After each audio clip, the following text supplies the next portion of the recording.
Sir मुझे बोले बोले don't be tell him go on Nitin.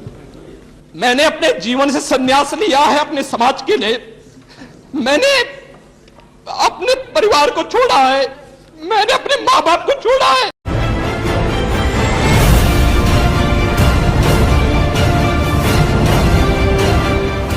घटना दुखद है, मर्माहत करने वाला है।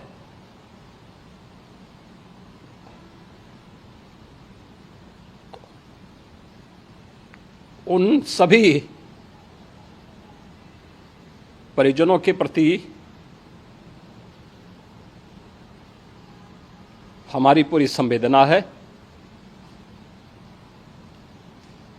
हम लोग रात्रि से ही लगातार प्रशासन के संपर्क में हैं। मेला प्राधिकरण, पुलिस प्रशासन, एनडीआरएफ, एसडीआरएफ,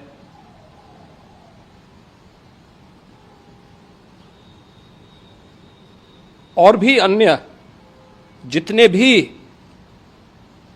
व्यवस्थाएं हो सकती थी उन सबको वहां पर तैनात किया गया है। परिणाम उसी का है कि हादसे के कुछ ही देर के बाद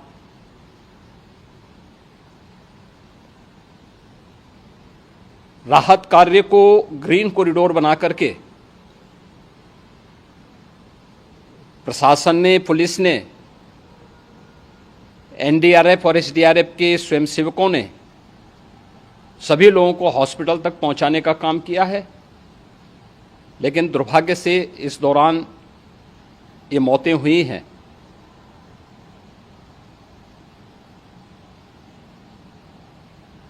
स्वाभाविक रूप से इन सब मुद्दों पर प्रश्न उठना स्वाभाविक भी है।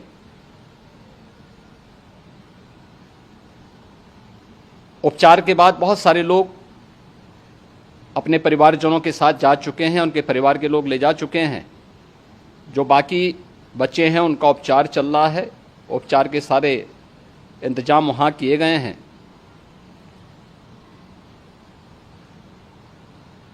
प्रेशर मौनी अमावस्या का ये मुख्य स्नान है महाकुंभ का, और बहुत ज़्यादा प्रेशर प्रयागराज में होने के कारण सभी प्रकार के मार्ग भी चौक थे। रात्रि से ही प्रशासन उन मार्गों को खुलवाने और स्थिति को सामान्य करने के लिए पूरी तत्परता के साथ लगा भी रहा।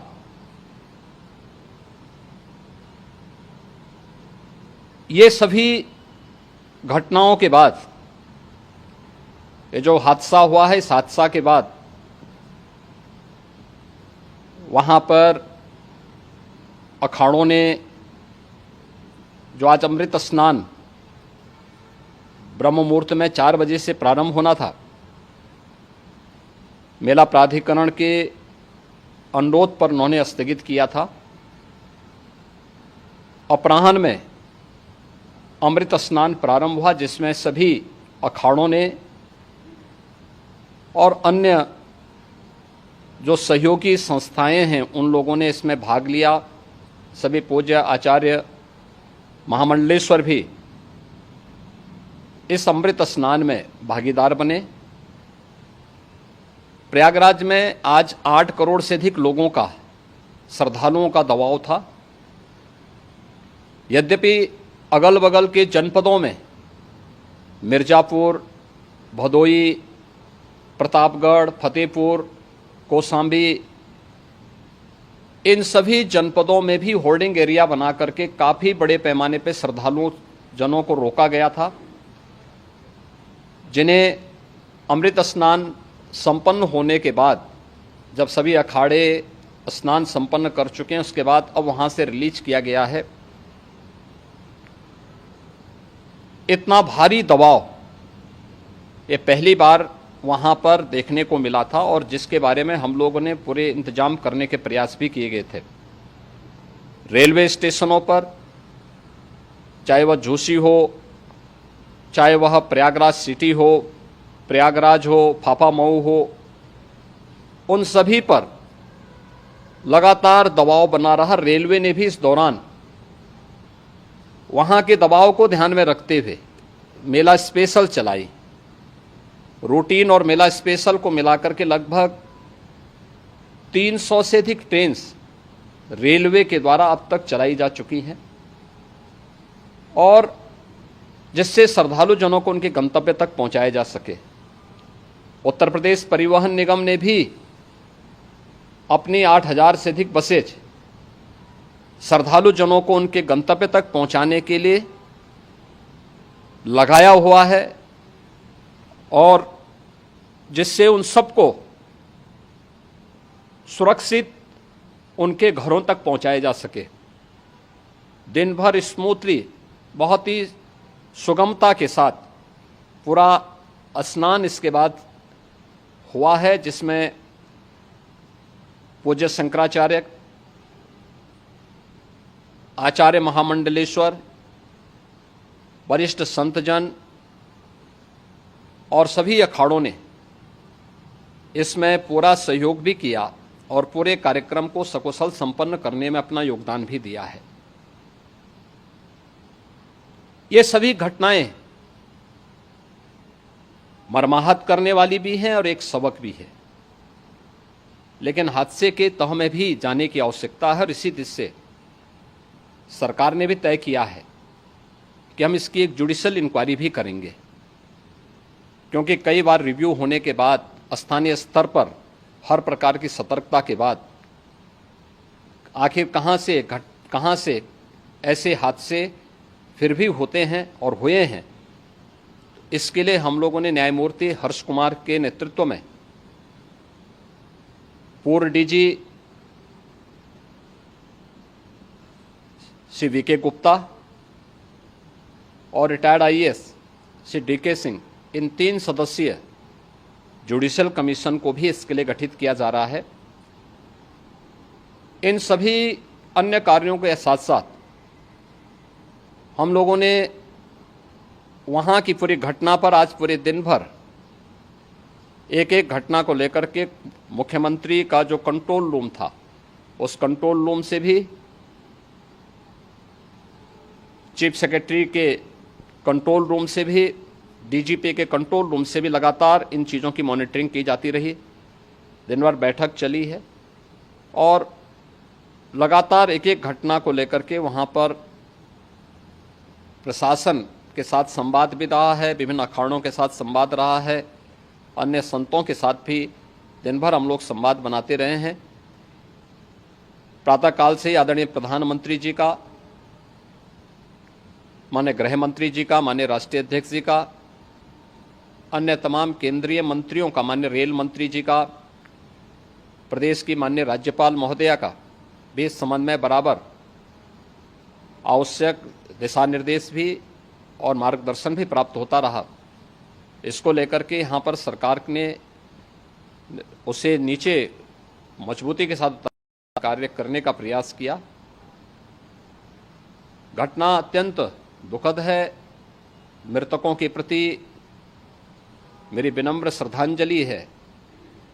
जितने भी मृतक के परिजन हैं, उन सभी परिवारजनों के प्रति जिन्होंने अपने परिवार के सदस्यों को खोया है, मेरी संवेदनाएं हैं। विनम्र श्रद्धांजलि उनके प्रति संवेदना मेरी है, और इस पूरी घटना की हम लोग न्यायिक जांच करवा करके इसकी तह में भी जाएंगे। इसके अलावा पुलिस के स्तर पर भी अलग से हम लोग इसकी एक अलग से भी जांच करवाएंगे कि आखिर कहां पे ऐसे हादसे किन कारणों से हुए हैं। देखिए, आज महाकुंभ प्रयागराज में मौनी अमावस्या का मुख्य स्नान पर्व था 29 जनवरी 2025 को। इसमें ब्रह्म मुहूर्त से पूर्व प्रातः 1 बजे से 2 बजे के मध्य बेला क्षेत्र में अखाड़ा मार्ग पर भारी भीड़ का दबाव बना, और इस भीड़ के दबाव के कारण दूसरी ओर के बैरिकेड्स टूट गए। और भीड़ के लोग बैरिकेड्स बांधकर दूसरी तरफ ब्रह्म मुहूर्त के स्नान का इंतजार कर रहे श्रद्धालुओं को कुचलना शुरू कर दिया। यद्यपि प्रशासन ने तत्काल राहत और बचाव कार्य करते हुए ग्रीन कॉरिडोर बनाया और एम्बुलेंस के माध्यम से लगभग 90 घायलों को अस्पताल तक पहुंचाया, परंतु इसमें से दुर्भाग्यपूर्ण तरीके से 30 श्रद्धालुओं की दुखद मृत्यु हो गई है। 30 इनमें से 25 की पहचान हो चुकी है और शेष की शिनाख्त की जानी बाकी है। कुछ लोग बाहर के प्रदेशों के भी इनमें से हैं, जैसे कर्नाटक के 4 लोग हैं, असम से 1 है, गुजरात से 1 है। कुछ घायलों को परिवार के सदस्यों को लेकर चले गए हैं तथा 36 घायलों का इलाज स्थानीय मेडिकल कॉलेज में चल रहा है। श्रद्धालुओं की सुविधा के लिए मेला प्रशासन द्वारा हेल्पलाइन नंबर 1920 जारी किया गया है, जिस पर यदि कोई व्यक्ति गायब है तो उसके संबंध में जानकारी प्राप्त की जा सकती है। इस समय स्थिति सामान्य है। माननीय मुख्यमंत्री जी द्वारा सभी पूज्य महामंडलेश्वरों, संतों एवं अखाड़ों से वार्ता कर आग्रह किया गया है और सभी इस अमृत स्नान के भागीदार बने। सभी पूज्य शंकराचार्य, पूज्य आचार्य महामंडलेश्वर एवं अखाड़ों के द्वारा श्रद्धालुओं की सुविधा का ध्यान रखते हुए कुछ विलंब से अमृत स्नान आज किया गया, जो कि आज सकुशल संपन्न रहा है।